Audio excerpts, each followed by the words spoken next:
해와 달이 다하고 중생업이 다해도 우리는 둘이 아닌 불의의 진리, 이 나라 밝게 비춘 평화의 불, 남과 북이 하나 되길 소원하오며 무명 번뇌 모두 태운 모든 중생들 평화 열반 이루도록 발언하나이다.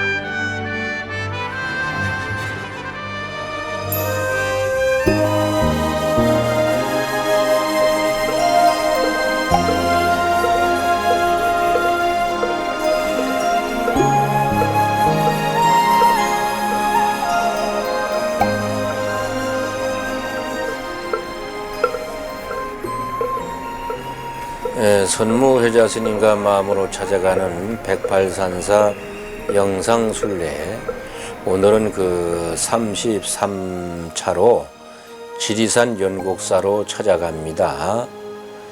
지리산 하면 이름만 들어도 그 묵직하고 거대한 전기가 온몸으로 쏟아져 올 것 같지 않습니까? 그 연곡사는 이 지리산의 반야봉 삼도봉 아래에 있습니다. 전라남도, 전라북도, 경상남도 세 개의 도가 만나는 곳이 바로 삼도봉입니다. 연곡사를 지나서 조금 올라가면 그 유명한 바로 피아골이 있습니다. 6.25 당시에 빨치산과 국군이 접전을 벌이며 흘린 피가 온 계곡을 적셨다고 피아골이라고도 하고, 단풍이 너무 붉어서 마치 피 같다고 피아골이라 한다 하기도 합니다. 그러나 피아골의 원래 이름은 화전민들이 피를 많이 심어서 피아골이라고 합니다. 피아골에서 더 올라가면 임걸령이 있고, 그 너머에 지리산에서 두 번째 높은 반야봉이 있습니다. 그리고 연곡사 뒷산을 넘어가면 아짜방으로 유명한 지리산 칠불암이 있고 쌍계사가 있습니다. 지금은 칠불사라고 합니다. 오늘 가는 연곡사는 아주 허전해 보입니다. 그러나 지리산 연곡사는 아주 오랜 역사를 가진 절입니다. 외형적인 정각들만 보고 분별심을 내면 안 됩니다. 연곡사의 내면에는 아주 깊고 깊은 수행의 내력을 가지고 있습니다.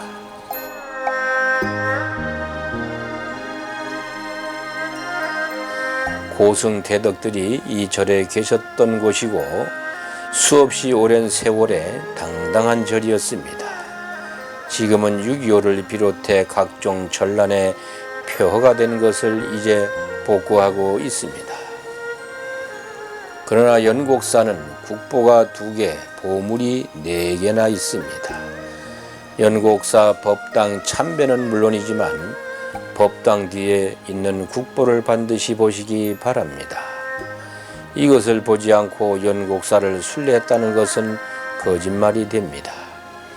대웅전 뒤쪽 산길을 조금 올라가면 보물인 연곡사 현각 선사비가 있습니다.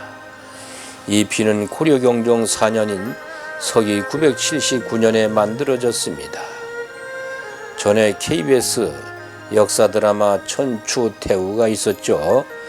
그 천추태후의 죽은 남편이 바로 고려 경종 임금입니다. 이 비석이 그 천추태후 당시에 만들어졌다는 것입니다. 현각 선사가 어떤 분인지 자세한 기록은 없는데 고려 전기의 큰 스님이었나 봅니다. 이 비는 임진왜란 당시 비 몸돌이 없어졌고 현재는 받침돌과 머릿돌만 남아 있습니다.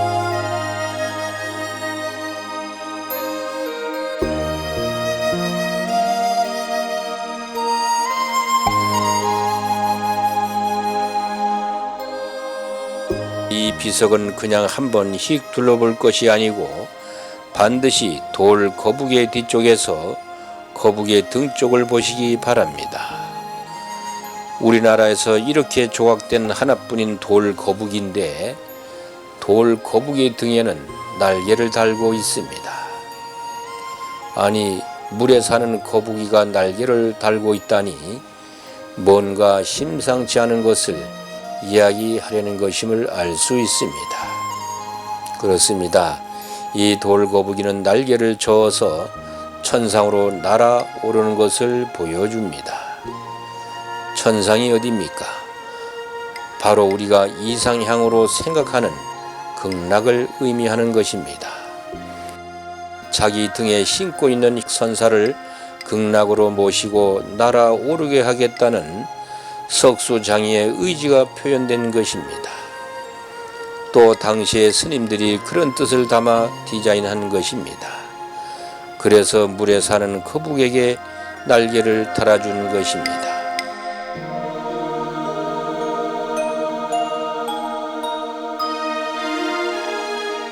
이런 것이 바로 우리 한국 사람의 심성 속에 있는 이상향으로 향한 우리의 생각을 나타낸 것입니다. 연곡사는 고려초, 그러니까 지금으로부터 1000년 전에는 많은 스님들이 선수행을 하던 절로 이름이 높았는데 이 때문인지 이곳에는 보물인 서쪽 부도가 있고 국보인 북쪽 부도가 있습니다. 그러나 국보인 동쪽 부도가 그중 형태가 가장 아름답고 우아한 작품이다. 이들 부도에는 우리 불교의 낙원에 산다는 극락조인 가릉빈가가 새겨져 있는데 가릉빈가가 어떻게 생긴 새인지를 한번 보시기 바랍니다. 가릉빈가는 1000년에 한 번 운다고 하는 새이죠. 또 동쪽 부도의 지붕 돌에는 석가래와 기와 지붕이 잘 새겨져 있습니다. 그냥 보면 아무것도 아니지만 유심히 보면 1000년 전에 우리 한옥이 어떻게 지어졌는지를 알 수 있는 아주 귀한 자료라고 합니다. 기와 지붕 끝에 막새 기와까지 표현할 정도로 수법이 정교한데 이것을 보고 오늘날 학자들은 1000년 전에 우리 한옥이 어떻게 생겼는지를 짐작하는 아주 중요한 자료가 된다고 합니다. 이 스님이 설명드린 것은 안내 간판에도 없는 내용들입니다. 가릉빈가와 날개 달린 거북이, 1000년 전에 한옥 지붕 모양 등등을 잘 보시기 바랍니다.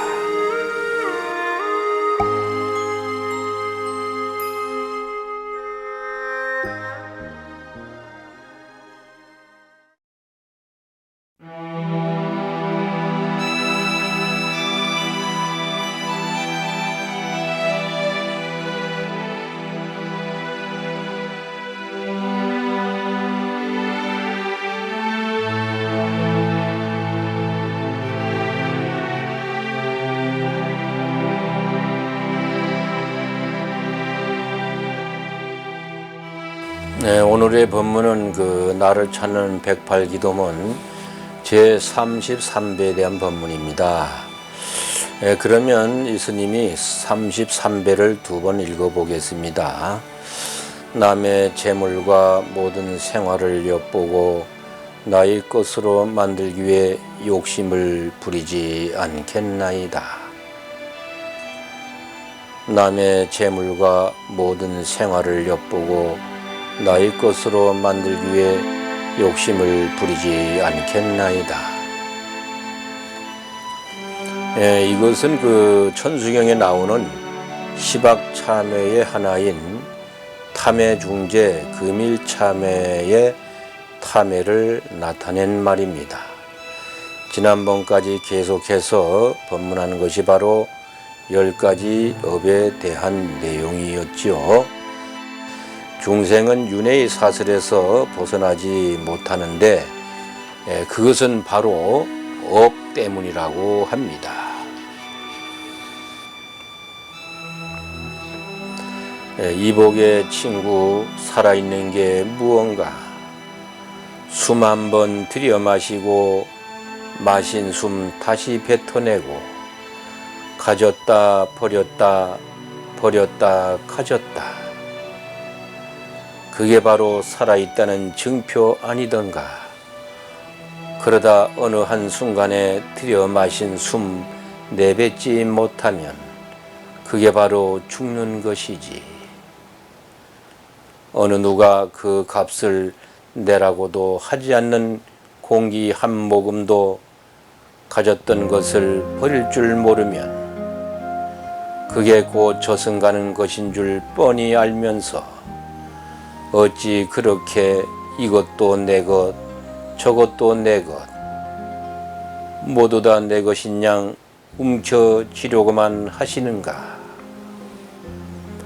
아무리 많이 가졌어도 저승 가는 데는 티끌 하나도 못 가지고 가는 법이니 쓸 만큼 쓰고 남은 것은 버릴 줄도 아시겠나. 자네가 움켜쥔 게 웬만큼 되거들랑 자네보다 더 아쉬운 사람에게 자네 것 좀 나눠주고 그들의 마음밭에 자네 추억 씨앗 뿌려 사람 마음속에 향기로운 꽃 피우면 극락이 따로 없다네. 생이란 한 조각 뜬구름이 일어나며 죽음이란 한 조각 뜬구름이 쓰러짐이라. 뜬구름 자체가 본래 실체가 없는 것이니 나고 죽고 오고 감이 역시 그와 같다네. 천가지 계획과 만가지 생각이 불타는 화로 위에 한 점 눈이로다. 논가리 소가 물 위로 걸어가니 대지와 허공이 갈라지는구나. 이 시는 그 서산대사가 북한에 있는 묘향산 보현사 원저감에서 85세로 입적하시기 전에 읊은 임종계입니다. 저도 북한 묘향산 보현사에 가보았는데 참으로 유서 깊은 북한의 절 중에 하나였습니다. 이 임종계는 돈이고 명예고 재물이고 나아가 목숨일지라도 집착하지 말라는 것입니다. 바로 탐하지 말라는 것입니다. 탐욕은 모든 번뇌의 뿌리이기 때문입니다. 그리고 모든 악의 근원이 바로 탐욕으로 인해 생기기 때문입니다. 이 탐에도 우리가 짓는 10가지 업 중에 하나이죠. 그러나 우리 중생이 살아가면서 짓는 것이 대부분이 바로 악업입니다. 그러니 날이면 날마다 쌓이는 것이 악업이 아닐 수가 없습니다. 그러므로 날마다 참회하고 날마다 업을 짓지 아니려고 노력하고 또 노력해야 하는 것입니다. 스님이 여러분들과 함께 비가 오나 눈이 오나 바람이 부나 우리가 한 달에 한 번씩 108산사에 가서 매달 하는 108 기도문이 있죠. 그 기도문, 지금 그 기도문에 대한 해설 본문을 해드리고 있습니다만 여러분들이 시간이 되시면 하루에 한 번씩 지금 BBS 불교방송에서 매일 아침 6시마다 선무혜자 스님의 나를 찾는 108 기도문이 나오고 있으니까 따라서 108배를 하시면서 하루하루 짓는 업을 하루하루 참회해서 소멸하시기 바랍니다. 몸과 입으로 짓는 업을 일으키는 것은 바로 마음입니다. 우리가 간혹 가다가 마음에도 없는 말을 무심코 했다가 또 생각지도 않는 엉뚱한 일이 되고 마는 것을 경험해 보았을 것입니다. 마음속으로는 해서는 안 된다고 하면서도 문득 손발이 움직여서 큰일을 저지를 때가 있습니다. 쉬운 예로 견물생심이라고 백화점이나 마트에 가서 생각지도 않은 물건을 보고 마음이 동해서 몇 개월 할부로 카드를 끊고 또 집에 와서는 후회하는 그런 일들이 아마 많이 있을 겁니다. 이런 것이 바로 탐심입니다. 나는 생각지도 않았는데 눈과 손발이 먼저 반하는 것입니다.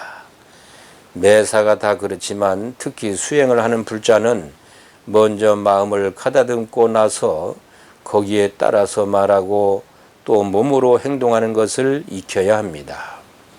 그러다 보면 자연히 말수가 적어지고 또 그 생각이 깊어지며 또 신중하게 되는 것입니다.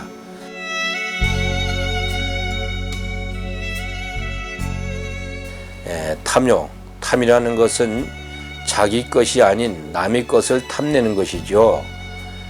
자기 것이면 탐낼 이유가 없겠죠. 자기가 가지지 못한 것을 가지고 싶어 하는 것, 또 자기에게 없는 것을 보고 싶어 하는 것, 이것이 바로 탐욕이고 탐해입니다. 설령 남의 것을 훔치거나 가지지 않았다고 하더라도 욕심을 내게 되면 그것은 업을 짓는 것이라고 하였습니다. 그래서 가졌으면 하고 생각하는 것만으로도 그것은 업이 된다고 하는 것입니다. 바로 탐심이라는 것이죠. 다른 집의 아이는 공부를 잘하는데 우리 아이는 잘 못한다고 속상해 한다든지, 다른 집의 아이는 좋은 대학에 들어갔는데 우리 집 아이는 그렇지 못해서 또 속상해 한다든지, 또 어떤 집은 돈이 많고 지 높은 사돈을 만났는데 우리 사돈집은 그렇지 않아서 기가 죽는다든지 하는 것도 모두 남의 것을 엿보는 것입니다. 다른 남편들은 돈도 잘 버는데 우리 남편은 돈도 못 벌어서 속상해 한다든지 하는 것도 남의 것을 엿보는 것입니다. 우리 백팔산사에서도 보면 그냥 순례 다니는 것 같아도 각자가 입고 다니는 법복도 다르고 꽂고 다니는 머리핀이 다르고 신고 다니는 신이 다르고 깔고 앉는 자리가 다릅니다. 사람마다 각양각색인데 이 중에서도 비싼 옷을 입고 다니거나 가방이나 선글라스 등을 비싼 것을 가지고 다니는 분들도 있고 특이한 것을 가지고 다니는 분들이 있습니다. 그런 것을 보고 부러워하기도 하고 어디서 산 것인지 물어보기도 하고 얼마인지 물어보기도 했죠. 비싸서 못 사면 짝퉁이라도 구해서 들고 다니지는 않았습니까? 그렇죠. 이런 것이 바로 남의 것을 엿보는 것입니다. 인간이 살아가면서 욕망이 없이 산다는 것은 식물 인간으로 산다면 그럴 수 있겠죠. 아니면 이미 욕망의 불씨가 꺼진 열반의 경지에까지 도달한 분들은 그럴 수 있습니다. 탐욕은 물질만 있는 게 아닙니다.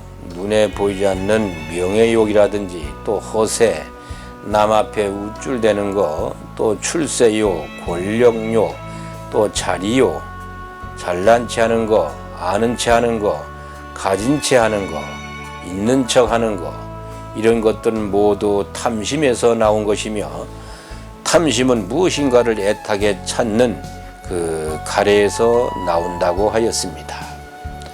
무엇인가 가지고자 하는 거, 마치 그 목마른 사람이 물 찾듯이 그 끊임없이 무엇인가를 찾아 헤매는 것이 바로 가래이고, 바로 이것이 번뇌의 씨앗이라고 한 것입니다.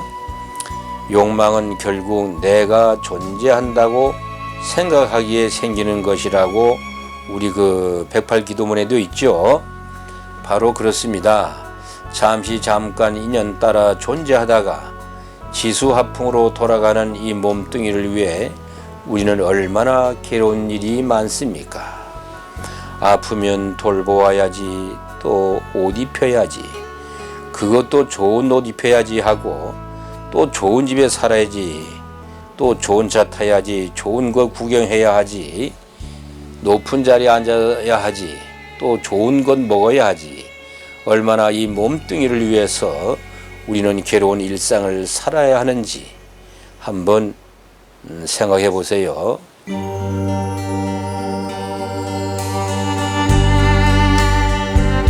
그래서 욕망, 탐욕이 부질없음을 아시고 탐욕, 욕심으로 인해 업을 지어 그 가보를 받지 마시고 제법 무아, 나라는 것은 없다는 가르침을 간절하게 알아서 행하면 됩니다.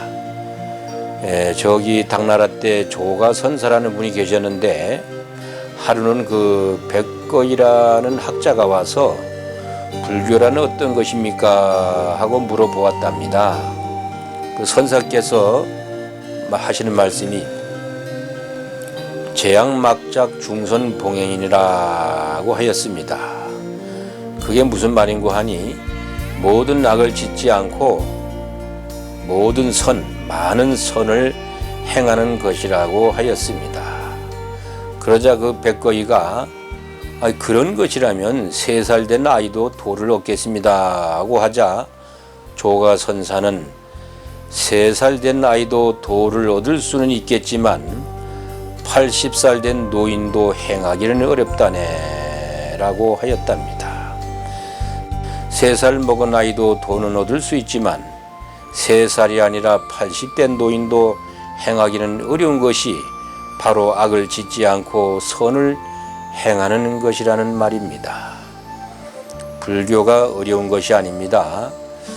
전에도 예수님이 누누이 말씀드렸죠. 부처되는 길은 쉬운 길이라고. 모든 경전에는 이렇게 하면 깨닫는다, 성불한다, 바로 부처다, 부처를 볼 수 있다 하고 써놓았습니다. 문제는 바로 실천입니다. 실천이 안 되기 때문에 번뇌 속에서 사는 것입니다. 그러면 33배를 2번 읽어보겠습니다. 남의 재물과 모든 생활을 엿보고 나의 것으로 만들기 위해 욕심을 부리지 않겠나이다. 남의 재물과 모든 생활을 엿보고 나의 것으로 만들기 위해 욕심을 부리지 않겠나이다. 우리가 살아가면서 어떻게 남이 사는 모습을 안 보고 살아갈 수가 있겠습니까? 남이 장에 가면 따라가는 것이 바로 중생의 삶입니다. 이렇게 사는 것이 바로 중생의 삶입니다. 어떻게 보면 남이 잘 사는 모습을 봄으로 해서 더 분발해서 열심히 노력해 돈도 모으고 아이도 남들같이 과외 공부 시키려고 하는 동기 유발이 되기도 합니다. 그렇지 않고 온 천지에 거지만 있으면 그냥 거지로 사는 것이 바른 길인가 하고 살겠죠. 그래서 뭔가 자기보다 나은 사람이 있어야 그것을 쳐다보면서 분발해서 노력하는 것이 사실입니다. 그래서 자기 마음속에 그것을 순기능으로 자기 분발이 되면 좋은데 그렇지 않고 어떻게 하든지 그것을 훔치려 한다든지 돈 잘 버는 것을 비난한다든지 모함한다든지 하는 것은 바로 죄악이고 업이 되는 것입니다.